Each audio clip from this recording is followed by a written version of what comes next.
وزارت عدلیه تاجیکستان پیشنهاد کرده است که در نامگذاری شهروندان کشور یک مقررات جاری شود.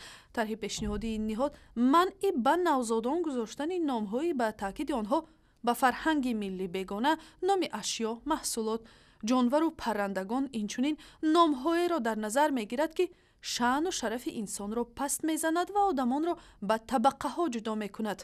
همچنین در این طرح گفته شده است که به نام شخص همراه کردن تخلص‌های ملا، خلیفه، توره، خوجه، خواجه، شیخ، ولی، آخوند، امیر، صوفی و به اینها مانند به دلیل به نوشته مؤلفان باعث تفریق اندازی آدمان بودنشان منع گردد.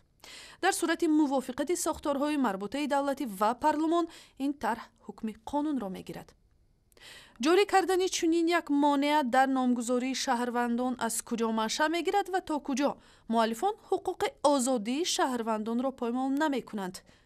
در این باره صحبت خبرنگاران آزادی را با معاون رئیس اداره ثبت اسناد شهروندی تاجیکستان جلال الدین رحیموف بشنوید.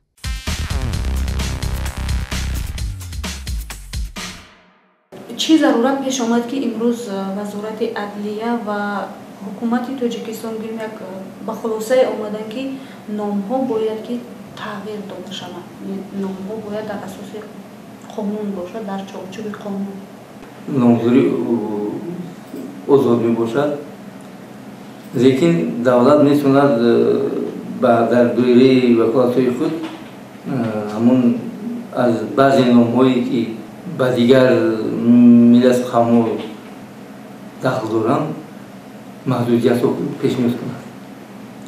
برای مثال قرار حکومت که برای خودداری نمودن از نام‌های عربی پیشنهاد گردیده است. همون در تمام بخش‌های سخت جمهوری دستور داده شده است که آنها در وقت نامگذاری با شهروندان صحبت کنند و نام‌هایی که معنا دارند، نام‌هایی که تاجیکی‌اند، نام‌هایی که به همون شخص موافق میباشد برای گذاشتن پیشنهاد کنند.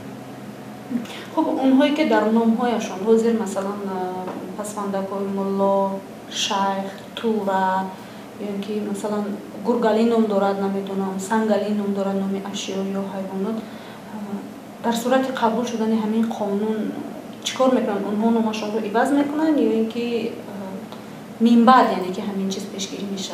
اگر نامش در خونه چی میگن نمیدونم، لیکن در مقامات ثبت اسناد حالت شهروندی این رو به قید نمیگیرن. مثلا بر اساس بعضی قرار و دستورهای مقامات‌های انتظامی مثلا پوشیدن حجاب منع کردن، بعدا ریشی مثلا جوان را میبرده کارمند مقامات میتراشن. خب حاضر باز دیگر اگر قانون قبول شود و مثلا نام گذاری هم از جانب حکومت یعنی که از جانب مقامات تعیین شود، اون وقت فکر نمی‌کنید که همین چیز باعث ناراضگی مردم میشود؟ هر پدر و مادر عزادار است به فرزند نام نیک گذارد. اگر به مقامات ثبت اسناد شهروندی مراجعت نمایند، آنها البته توصیه نام‌های خوب رو میدهند برای در آینده. چون شما گفتید نام‌های گوشخراش، نام‌های تحقیرآمیز، این پیشگیری میباشد. لیکن بس خودش من جواب دادم که دولت برای پیشگیری نمودن